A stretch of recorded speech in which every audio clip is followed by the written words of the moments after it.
Guys, so today is day 2 of the Florida Bitcoin and Blockchain Summit. Right now we are in the beautiful Hilton Orlando on the 15th floor. Look at this view. Let me show you guys. But yeah, I love the convention center right there. Look how gorgeous that geography right there is. That geographic architecture. I love it. And at nighttime it's even more nice because the Ferris wheel is lit up. And we are with Kia. This is her room. Gorgeous. Hi. Yes, if you guys didn't know this, Kia is the founder of the Bitcoin meetup in Orlando, Florida. But yeah, follow us along on our adventure. Today's goal, we want sponsors for the next event. That's our goal. Have our own little booth. Yeah.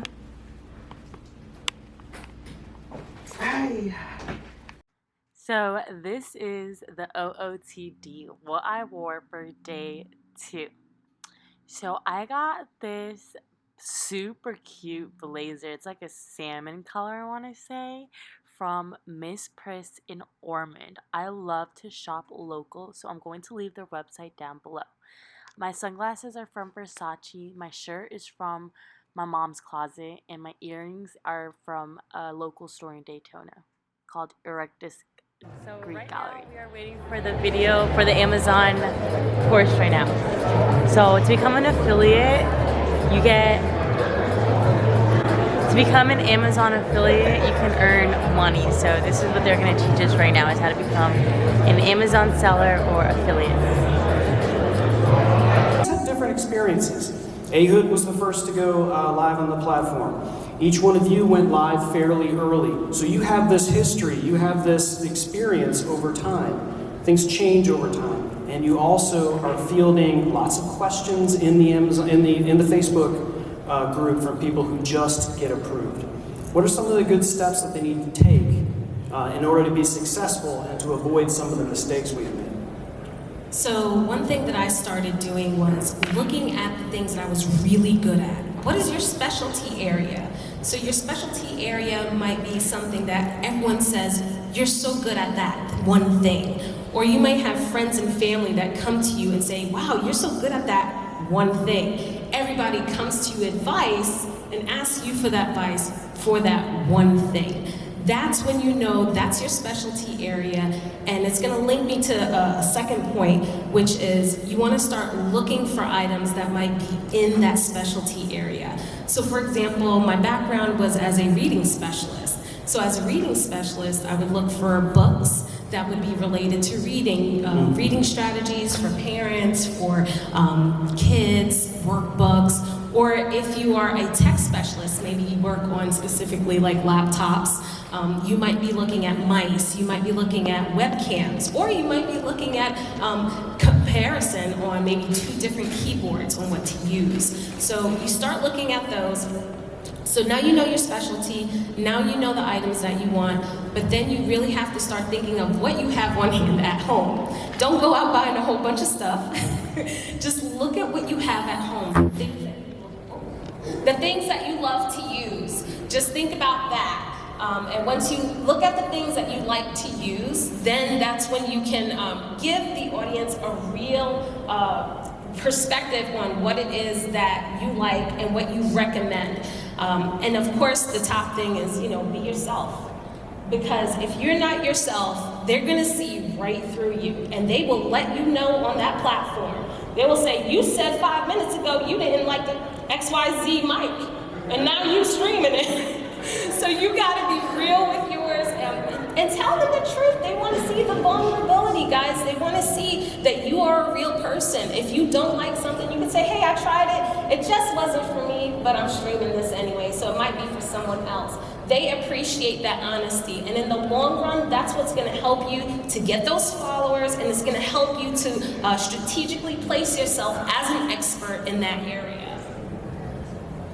Yeah, I would just add to this that once you do start streaming that one thing that you feel comfortable streaming, then you just go to your, look around everywhere in your home, get those items just like Melody said, and then you start following the data. So you just have to start doing it. But once you do it, and you'll ask Persia, Sal right here, she was brilliant doing it, and she goes to her reports, she pulls the reports down, she looks at them, she's like, oh my gosh, I thought I'm the best beauty queen out there, selling those amazing beauty products. What? I just sold 54 phone chargers? What do you call them? The big box chargers thing, electricity. Oh, power station. Yeah, the power stations. I guess I'm not that beauty queen I thought I am. I'm a power station queen. I am the power station queen. Guys, the data does not lie. And then once you start following the data, that's when you start monetizing big times. Because yes, I started with a passion, I started with an idea, what is that one thing that I can conquer?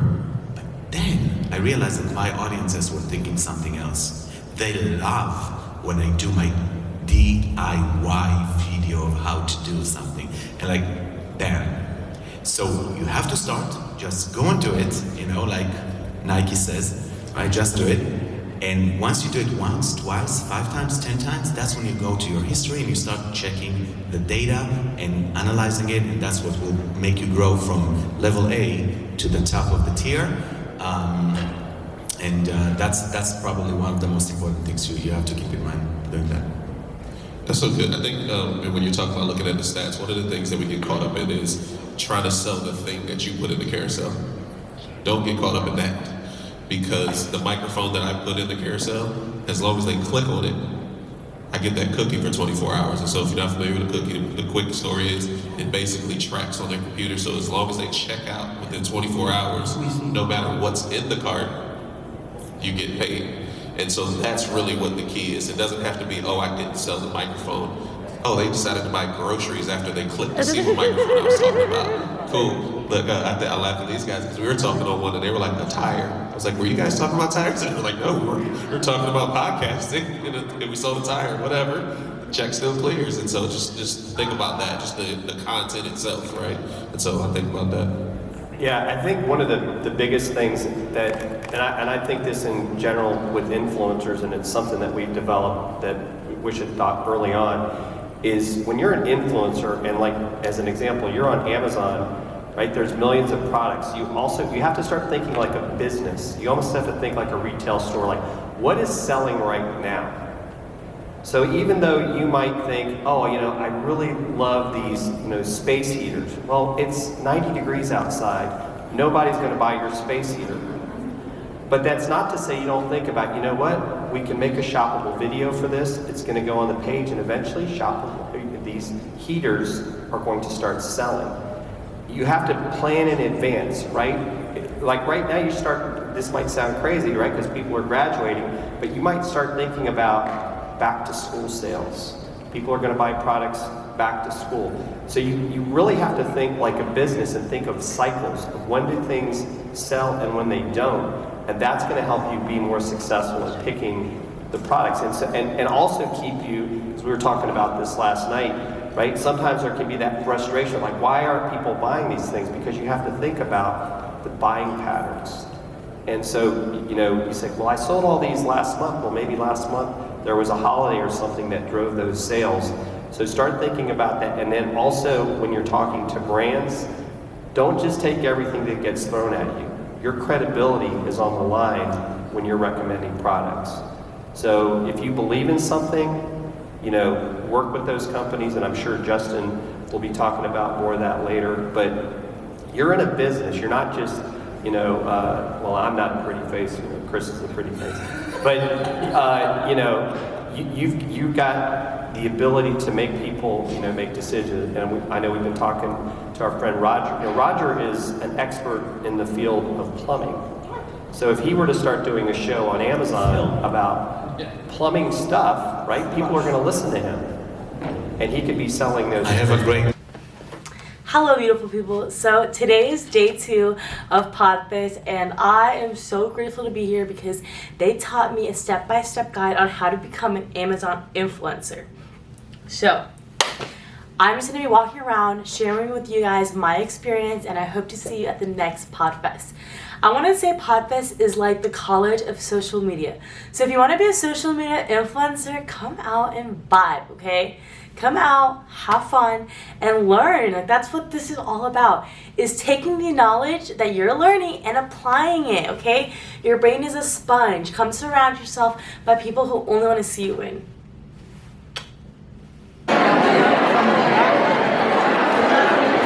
Alright guys, we are in Podfest, the after party. It's lit. Are you in the line for the wine? Huh? Are you in line for the wine? Yes. Guys, and it's really interesting to see like how Bitcoin it just gathers like really the most people you unexpect into one central place, and where people are like really enthusiastic about crypto. The other thing is like Bitcoin is obviously it's a decentralized currency. The government has too much control over what we do with our money, right? I mean, obviously the Federal Reserve is always printing out money and inflating the value of our dollar, which is really bad. But as a store of currency and store of value, I think Bitcoin kind of solves it. It does. It protects against inflation.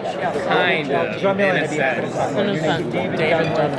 Mark Cuban actually said that Bitcoin is not a source, it's not an inflation hedge, which I kind of trust him to some degree, because Bitcoin kind of closely correlates with the stock market. But I think over time, as it like decouples maybe from the stock market, we'll maybe see some truth of it. What's your favorite food item on your plate? Favorite food? Oh man, aside from the wrap that I had this morning, which is pretty bad, probably the mac and cheese. Mac and cheese is so good. It's so good. Well, thank you, Andrew, for the interview. I appreciate it. Awesome. Buy Bitcoin. Bye.